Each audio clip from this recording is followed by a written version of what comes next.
Hello guys, Alias theory builder lesson today. In this one we will talk about the Y-fillets. Now you probably encountered multiple videos about the Y-fillets on YouTube. Now the reason I am doing mine is because I don't really like the method that people use to really craft it, and just want to show you another one. Now, in general, there is two methods, kind of the generalized method. One of them called the center line. It's one you probably already saw on YouTube, and another one is an overlap. Now, I didn't really encounter any, but I believe they exist. I just didn't really find that. But regardless, the center line method is one of the standard methods, but it's not the best in my opinion. And one of the reasons for that is because it's notoriously challenging to build to full curvature. You can build it to near G2 finish or to tangency, and even in the industry it considers as a good result. But even still, the actual examples and the actual executions from what I saw are not ideal, and they kind of make mistakes which in my humble opinion are undesirable. So anyway, I want to show you a different way of doing that, and in my humble opinion it's a better example, as I said, and it's much easier to build a curvature, and you will not sacrifice anything except probably with equal weights. Now the central line method, one of the benefits, or the only benefit of this method, is that you have an equal weight of your transitional surface. So if you see here, now this is the overlap method, but if it will be the center line method, then here from this point and somewhere here will be a one line which basically splits equally these surface on two, and basically the contribution of these two fillets are equal along the way, which in some cases can be considered as a more beneficial solution. But once again, you sacrifice your curvature, and if you have not just like, a straight surfaces connection, which you rarely see in the industry, but actually everything in bands, like these, it bends here, bends there, then it's really challenging to build a curvature. Now, it's possible, but it just takes a lot of effort. So instead, I will show you the overlap method, which once again can be flawless. You will not spot any errors here. It looks fine, and it behaves the way it's supposed to. So a very desirable result. All right, so what I will do now is I will rebuild this example, which I built earlier in front of you, because I want to show a couple of tools which I didn't show and use in my previous lessons, but they are pretty important, so this is the good opportunity. And if you're not interested in that, you're looking just how I solve the Y-fillet, use the timestamps in this video. And final note before we start, this is a theory builder lesson, which means you don't really need to model anything. You just can relax and watch. All right, so let me actually rebuild it. So first of all, what I do is I will switch this original model which I built to reference, and quickly recreate it. Now, I won't be snapping to that. There is no really need for me to recreate it this way. Once again, I don't really need to be spot on, it's just a reference, quick reference. So switch to the grid, and I will use the line tool from the key point curve toolbox, because I can have an attribute of the actual linear line width, and set it to 260 like this, and then I will bring a little bit more degrees. Let me actually 1 second, sorry guys. Yeah, okay, sorry. Now let me just fit it.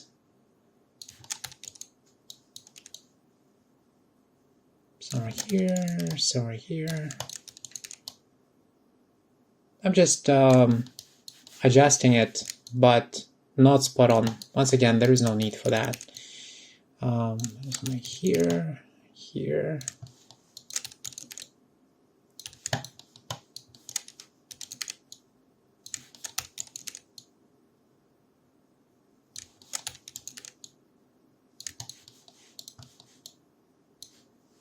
All right, I believe that will do. Now I will select this curve and move it away. It was somewhere here. Now, as you can see, my example, my main surface is actually bent and just a little bit narrower from the bottom. So I need to do the same. How am I going to do it?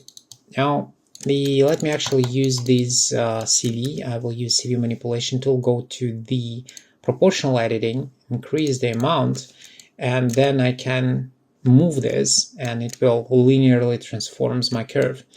And this is actually another good example. Now my fall off is set to 1, which means it will be a straight line when I move this.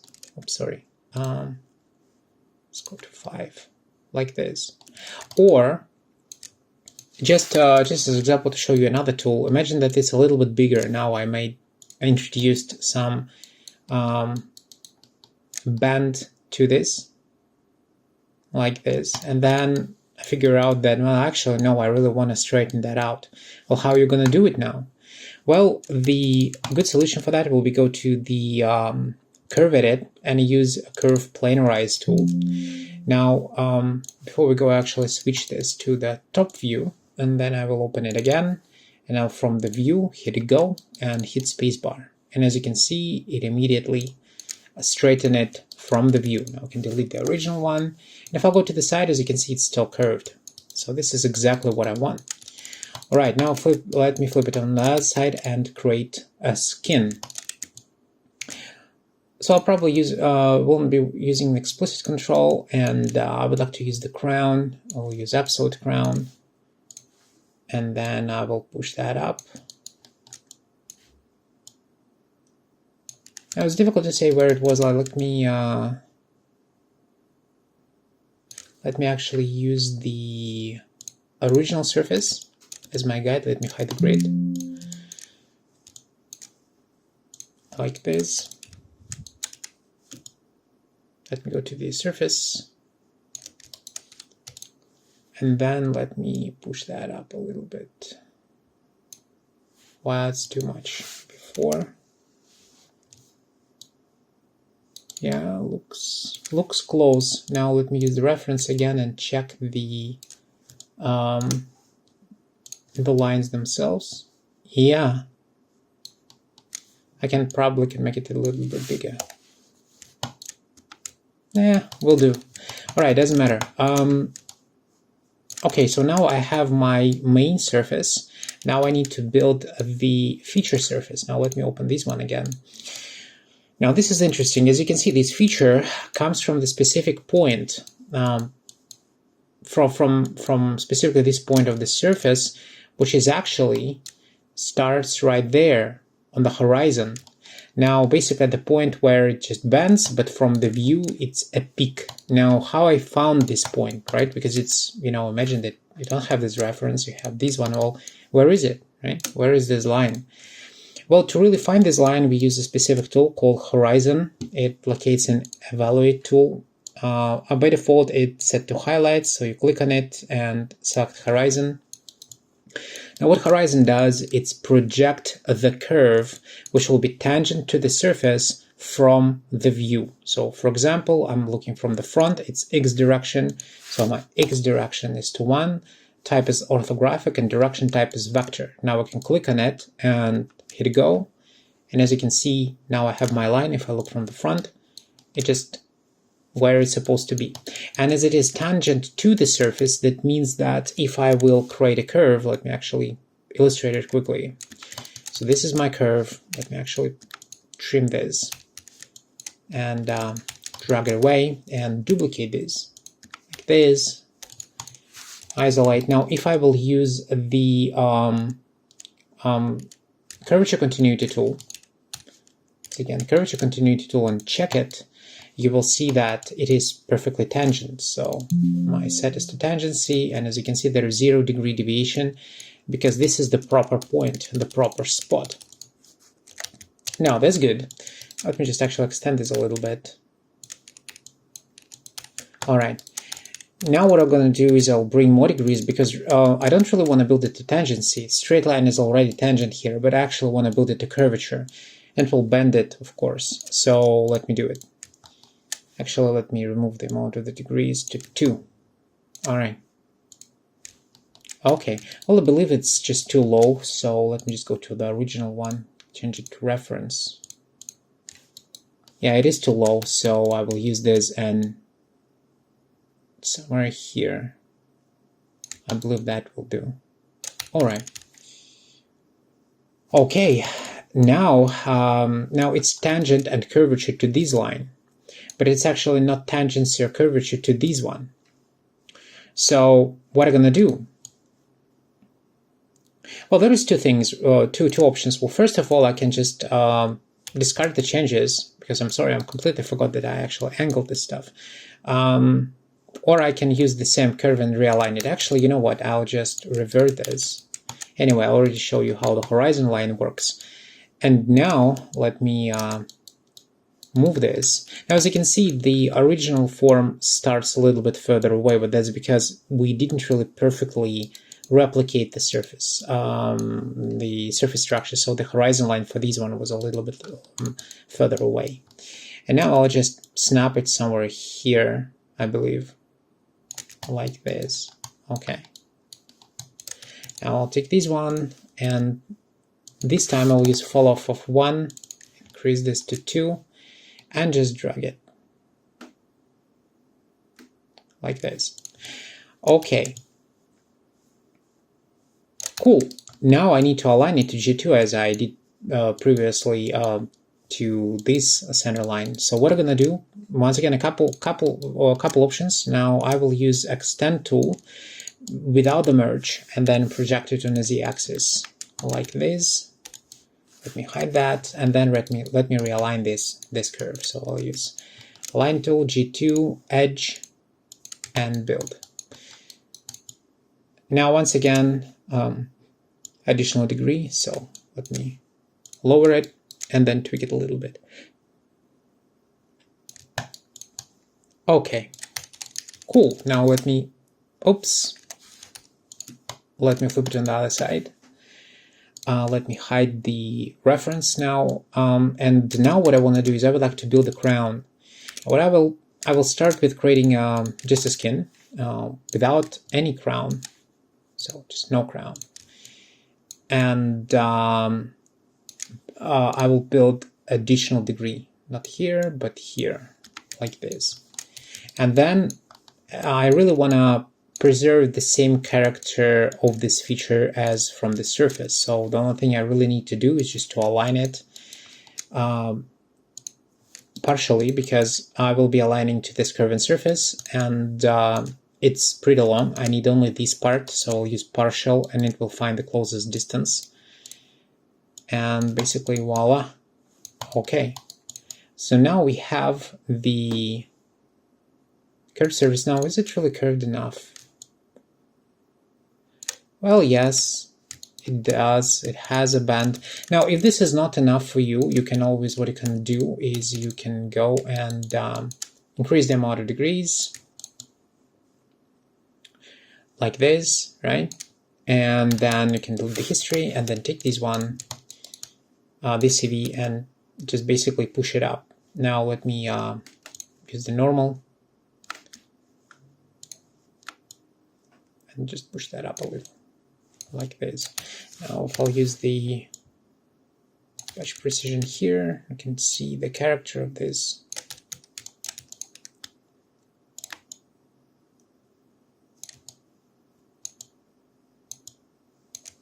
Yeah, that will do. Now, I didn't actually wanted to build this, but as I already showed you the example, then let it be like this. Doesn't matter. Okay, now we have curvature here. What's about the sides? Now, if I'll go to my original one, there is my reference. This is the side, but I need to find the proper way to place the curve. So to do that, I will use the perpendicular line from Key Point Curve Toolbox again. So let me just hide all unnecessary part. Actually, you know what? Let me bring everything to the proper layer first, like this. Now I'll hide this one and use the perpendicular line. So click and drag, then extend and project. I'll project in the Y direction, like this. And then I will trim it. Okay. Cool. Now let me build the curve. So I'll use my reference again. Then I will snap it somewhere here. Yeah, here will do. Why not? Okay. Cool.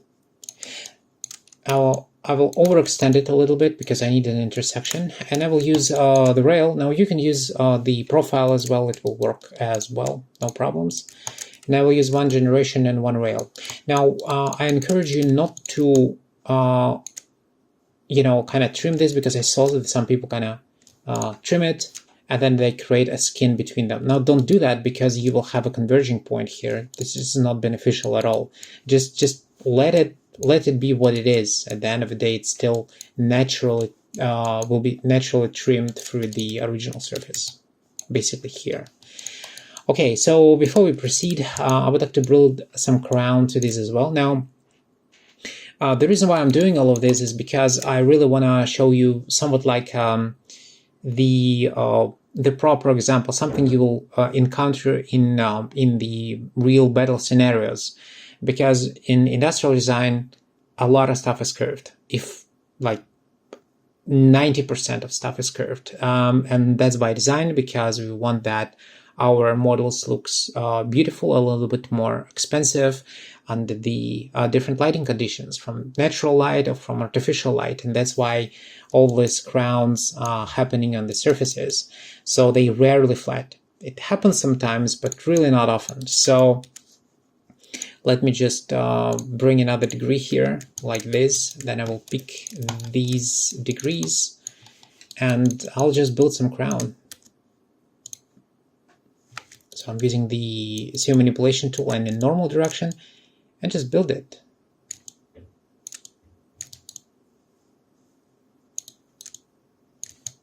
All right, I believe this will do.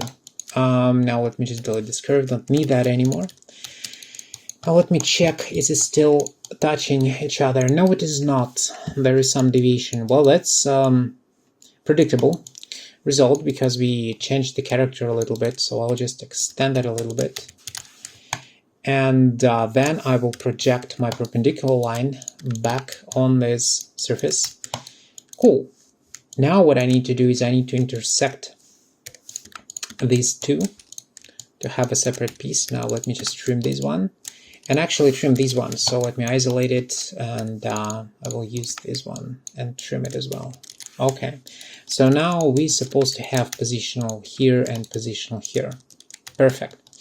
All right, now we're coming to the actual fillet, the Y-fillet creation. So before we start, probably I should mention that there is a couple options for the surface fillets first, because when you create the first and the second fillets, there is options for you. Well, it can be the radial fillets, or it can be chordal fillets. Now, in most cases, we'll use chordals, but if you in the older versions of Alias, then you do not have the existing theoretical option. Now, existing theoretical option is a chordal fillet as well. So we have one chordal and existing theoretical and built theoretical, they all chordals. But these two behave a little bit differently than standard chordals. They actually places the center of the fillet at the theoretical edge, and the original one do not. It will be biased to the one side or to another, depends on the angle of the surface and character of the surface. On top of that, which is much more important in this case, is that the chordal fillets, or the math behind chordal fillets, is not ideal. And in the situations with converging point, or when you have positional connection that it slowly transforms to tangency on the curvature, the chordal fillets just stop working. It can't build it, or it builds only part of that and then it bends in some unpredictable way. Now, it doesn't happen all the time, but it happens quite often. So in this case, what we always do when we have a situation like that is we create the curve, and then we will project that to basically cut this problematic piece, and basically let it help Alias to build the fillet using the standard Chordal fillets like this. But Science 2024, we don't need to bother about that. We will use the theoretical, the existing theoretical instead.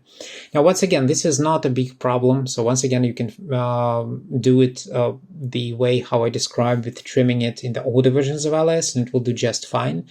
But in the newer versions, you don't need to bother. So instead, I will just use the existing theoretical and I'll just create it straight through. So what is the fillet here? Well, let's say for probably 3 degrees. And let me build it. So this one is edge align and this one is default. Cool. And then this one, in my example, my original example, it was smaller. I really want to show you that it's not always necessary or beneficial or easier to create the Y-fillet when you have equal fillets or not equal fillets. It really doesn't matter. You just overlap one over another, and that's pretty much it. But in practice, you rarely have equal fillets in this. One is bigger, one is smaller, almost all the time. So that's why I will shrunk this one and make it 2. Now my form factor is 0.5, so they're pretty punchy. So I'll try to change the direction. And here we go. There is another one, edge align, and it just ends here. All right, now at this point I will just hide the shading because it will be difficult to work with it, really confusing. So what I'm going to do now is I need to find the intersection. Basically, I know where intersection is, so I need to extend both of these fillet surfaces back and meet them at the point of intersection. And that's exactly what I'm going to do. So I'll use extend tool and just drag it down, then extend this one and drag it back. Now, first of all, after you do it, all the time check your continuity, because when you extend, the curving surface is not always following the actual surface anymore. The knots will be moved, so it's not always curvature. But believe in my situation, it is. That's happened quite often. But if it's not, you just delete the curves and surfaces and project with normal direction or Z direction. If you project with the normal, be sure that the curve factor is set to 2 or higher. Better 2, I think this is the sweet spot because it gives more definition to the projection and it'll be more accurate. Okay, so these are out of the way. What I need to do, actually, you know what? Let me just do it, because I still don't need these curves anymore. They don't really resemble the current surfaces. So let me just delete that and then project on the normal with the curve factor of 2 here, here, check, check, all perfect. Here and here. So curvature, curvature. Okay, we have a good base. Now at this point, once again, when you work with the centerline method, what people do first is that they will create the line, you know, that they center this line, kind of extend this, you know, extend this stuff and trim to create a clean edge. But you can't just trim, you need to trim convert, otherwise the edge will not be really clean and you will have problems on aligning later. But most importantly, that you don't really need to do it at all. It's actually make your life much harder because you convert them, you need to realign them, you change the original structure of the whole piece. So that's a bad habit. I don't know why people always do that. That doesn't bring any benefits to the actual construction. Well, in terms of the overlap method, you don't need to do it too. So you just let it be. They have the natural perpendicular edge and you just let it go. So instead, you just extend that with merge turned off and kind of overextend through the edge where it actually needs to be cut, like this. Okay, now what I need to do is I need to trim it. So I will retrim the original surface and I will project on Z direction this time. This curve which we built using our horizon tool, and I'll project it on a Z direction on this surface. So let me do that like this. Now I will isolate that and trim convert. So this is at this point you really need to trim convert, because even though that changes a little bit, we still will shift and morph it around. So at this point it doesn't matter. The structure is already good enough. Now I'll select the original, delete it, go back and just hide the surfaces. And this is supposed to be curvature, and this one is not. Now what I need to do is I need to align these surface to my this fillet surface to my original surface at the horizon line. So what I'm gonna do is I'll go to the edge, partial, probably use position influence 0 for now, just click and check the structure. Let me see the character. Now I don't really want that to be probably a little bit bigger. Now when I'm aligning that, while I'm moving the position influence, I really want to be sure that it didn't really butcher my form factor, my character that much. It didn't really shrunk too much. And yeah, that's pretty good. Okay, now I leave it at this. So this is curvature. Now let me project now on the normal direction. This one, now project here. Okay, so now we have curvature here, and curvature here. And at this point, I can trim this big piece, so it didn't really stand in my way. And now we have a clean edge here. All right, so we built the first part. Now we need to build the second part. Now, if I will just do the same and extend or overextend without merge, you will notice that first, let me show you from the top, it starts to wobble. Now, if I'll turn that on, you will see that there is an S curve, so there's like a letter S. So that's not really desirable. It doesn't mean that you can leave it like this. You can, but your Y-fillet will not be perfect, because you can see all of these kind of shenanigans. So it just will not work for us. On top of that, I really want that my connection here will be shorter, smaller than these fillets. So if you really want that your Y-fillet, it's not just a Y-fillet, it's a Y-fillet, it's a washed out Y-fillet, so it comes to just natural base surface, it kind of washed itself out. And when you want that it will look beautiful, you need to make the end shorter, like if it wasn't variable fillet. And by the way, we actually do variable fillets when we create the Y-fillets quite often. Not all the time, but quite often. And one of the reasons for that is just to create the edge which is tinier. But once again, you can do it yourself, and that's exactly what I'm gonna do. So I will align, what I need to do is I need to create the connection where it comes from here, following this surface, and then curved back to the original one without this kind of S bend. So this one will not help me, so I'll delete it. Instead, I will extend, once again without the merge, this fillet piece away like this. And then just to be sure, I will just project that on the normal direction, just to be sure that it just works fine. Actually, you know what? Maybe on the Z direction will be a little bit more beneficial, but probably will not make any difference. It's already a curvature. All right. So why I build that? Now I build that this surface as a the technical surface for my transition.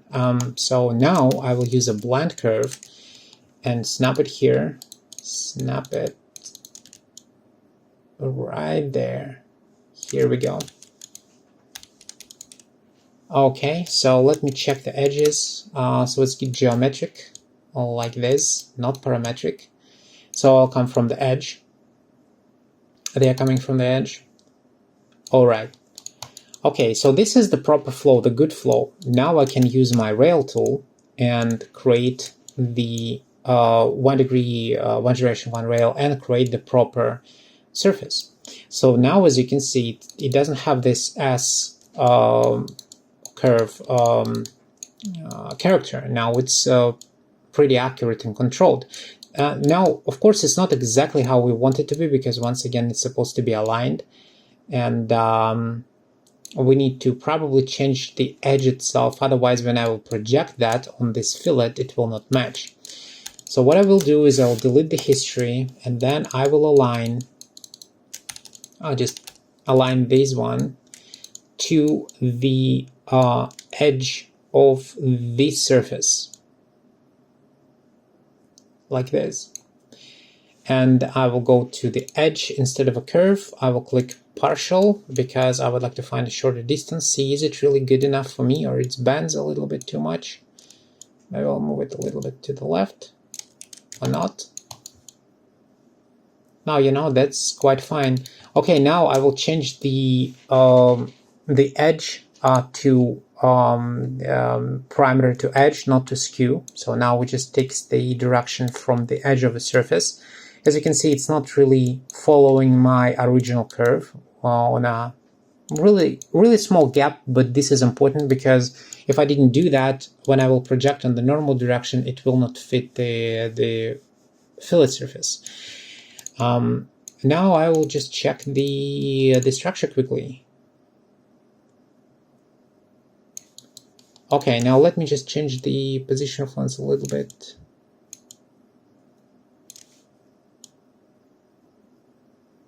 Probably do it like this. Alright, so I'm still trying to maintain somewhat the same character, even though that this one is shorter. I still want to, now this is probably a little bit too much. Let's go to 0.1. Now this is not really that important. It will not really affect the actual transition here, but you know, just still a habit. Alright, so this one itself is just actually does somewhat the same. It just aligns to the natural edge, natural boundary of the surface itself, and actually probably this one skews a little bit less. So probably leave on this one with edge on both sides.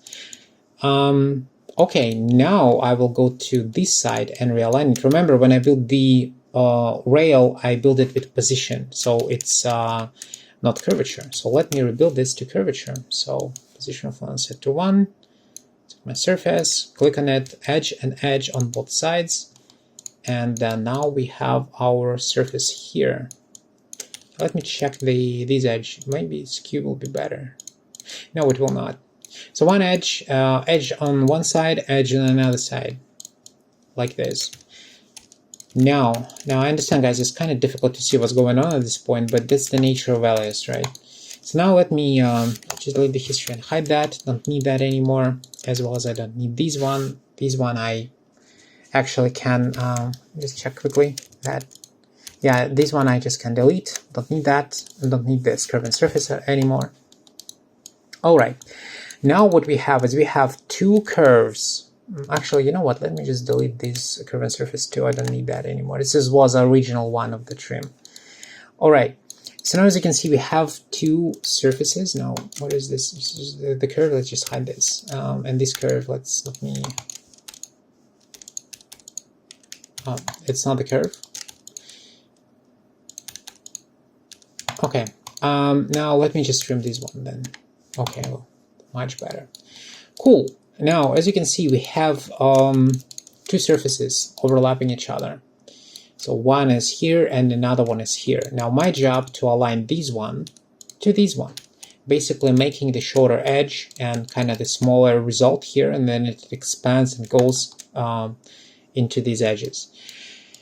So that's quite obvious. I believe that there is zero chances that I'll be able to project this one as it is on this curve. It will not work, so I won't be able to build it to curvature. It's just not enough controls. So what I'm gonna do is I increase the amount of controls by separating the surface or detaching the surface on multiple pieces. Now, and this is actually the good opportunity to show you another option how you can do it. Now, in general, what you do, you insert the curve and surface, right? Just put it somewhere, or use the touch precision tool, you know, then use projections, or use the touch tool, you know, click on the surface, move it somewhere and hit spacebar. And this is all cool and all, and we use it quite often, but when you really have the surfaces and you really need to split it equally on 4 parts, for example, 3 parts or 10 parts, the easier way of doing that is just delete the history. Don't remember to delete the history. Increase the amount of spans. 1, 2, 3, 4. So let me say 4 will be enough for sure. And I just discarded that, sorry. So 4, like this. Then you go to the surface edit and click on the NURBS to Bezier tool, this one. It basically converts your NURB surface with spans to basically detach it for you and create the Bezier separate pieces. So I hit split here, hit spacebar, and it looks like really nothing happens, but in fact it is. So if you look the here, you will see that there is the original and there is the parts. So I'll take the original one and delete it. And now I have these pieces here. It's the first, the second, third, and fourth. All right. Okay, that's good. Now let me try to project it. So what I'm gonna do, not try, I will project it. So I will use the GT curvature project with on the normal direction with position flow set to 1. I don't want that. Alias will try to build it collinearly. There is no point in that. It just skews my holes, which I don't want. And then I will just click on project. This one projected, no problem. Let's repeat this one on my what I projected to. Yeah, okay. It's projected. So as you can see, as we made this surface the proper way, we created the proper structure, we created the accurate line, we align it the proper way, then I have no problems to aligning it to curvature basically from the converging point. Now they're perfectly matching. So let me do the same here. Okay, and let me do it on the other side as well. So here to the original surface, to our original surface, and to our original surface. Now let me check the between them. Check this one. All good. Okay, now we come to the last part, basically the most crucial part. At this point, we will be actually building the Y-fillet. So as you can see, I have this surface, and if I will try to project it here, it will project and it will be curvature. So let me just illustrate. As well, same happen here. So project curvature. It's automatically curvature on this side as well. Now, it's not always happening. Sometimes you need to realign it, but you can rely on these tools, no problem. It will do it for you if you did everything right, as I already showed. But this edge is problematic edge. Now, if you check it, you can see that it's just, we are lacking curvature. Now, we are lucky enough to have tangency. In fact, this is not the case. If you have a really complex transitions and really seriously bent surfaces, you may lack tangency as well. Now, the problem with this is that if I will try to realign it to the edge, let me just, as it is, no matter what I do, I will have the deviation either on the one side or on the other side. And this is like basically a closed loop, right? An endless cycle. So let me revert this. Now, the problem why you have this problem in the first place is because the actual character of these transition, which we built to the surface, is biased. And there is really a lot of chances that this stuff will not be working perfectly with the custom curve and the character of the original surface, because they are quite different. But the deviation is not big. Well, actually, it's not that small, 0.2. So what are you going to do in this situation? Well, the only way of solving it is to use CV manipulation. So let me delete the history. Actually, I already did. And in this situation, there is really unlikely that I will be able to solve it by moving CVs around. So let me just, what I'm going to do is I will just duplicate this surface and template that, because I want to show you two examples. Now, first, what I will do is I will try to eliminate as much as I can. Now, this is a good rule for you when you're working with these CVs and you do CV massaging. Don't go overboard. Don't bring like a lot of degrees from the beginning. Just try slowly and gradually remove part of the error using the existing amount. Then you make your surfaces much cleaner and your life much easier. So I'll probably switch to 1000 and I'll just try to move. Okay, can't do it anymore here. Can't do it anymore here. Let's try tangency. Actually, I was able to achieve it quite simply, which is surprising to me. I think in the previous example, it took me additional degree to build it. But, well, that's unfortunate, actually, because I want to show you another method of doing that, because you will encounter situations when this will not be enough. Even with the tighter tolerances I have, or specifically with the tighter tolerances I have, you may have situations where it will not work. It doesn't matter how many degrees you bring, it just not go away. And that's why where you need to separate your surfaces on the separate parts. And this is the second example I really want to show you. So what I'm going to do is I will hide this. I will bring my template back. This is the original template, and as you can see, I still have an error. Now, to this example, it's excessive, but it's just a good way of solving more complex issues. So yeah, let me just show you how you can do it. So what you're going to do is you need to detach your surfaces on two. I will detach it along the flow. So holding Alt, snapping it, and detaching. Now I have two surfaces. Now their curvature, their curvature. And now I will align these one to these with the position influence set to 1. So when I do that, like it is, now I basically locked any changes to this row of CVs, these two rows of CVs, or these two holes. They will be linked to any changes which I make to these row of CVs. On top of that, I can make changes to the edge, and my continuity will be achieved. So it will follow because I have a perfect position influence. It's a separate surface which aligned to the curvature, and the history is active. So basically, by doing so, I'm not only increasing the amount of degrees I can work, so that's definitely already more than 9, right? The maximum which you can do for a single surface. But it's much more controllable, and I can change any surfaces, these ones included. The one note, though, is that this is an overlap of the two CVs, so this is CV on top of another CV, and you need to work not with these ones which are under the history, but with these ones. So hide the CVs here, and then I can just work with the edge, and this is exactly what I'm gonna do. So let me actually, let me just kind of do this again, like this. Let me just move this. Yeah, increase the comb to make them a little bit more even, to be easier to see. And then I just move that.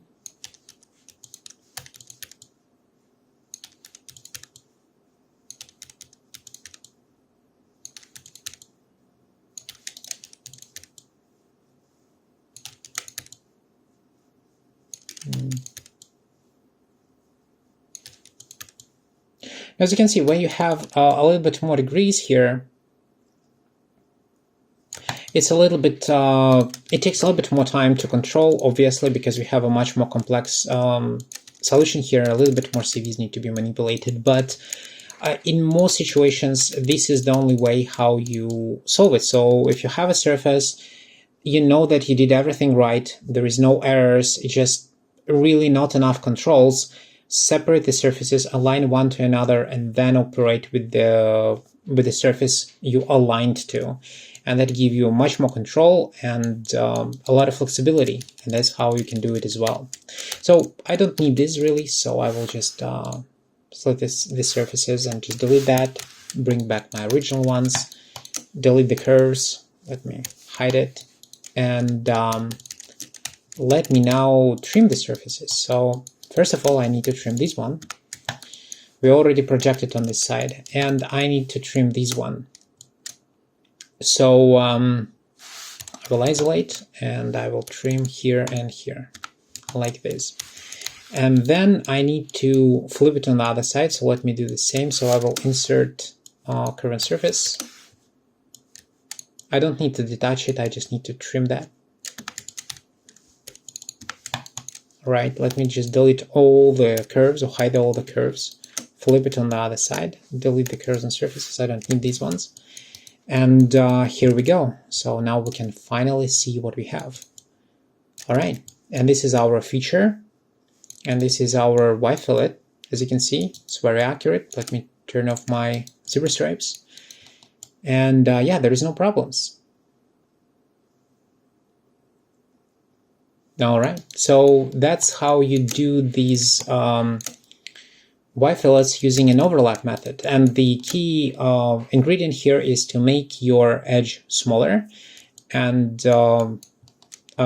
carefully align them together so that it will share the same beginning and the end, and then you will have a beautiful beautiful transition and a beautiful washout.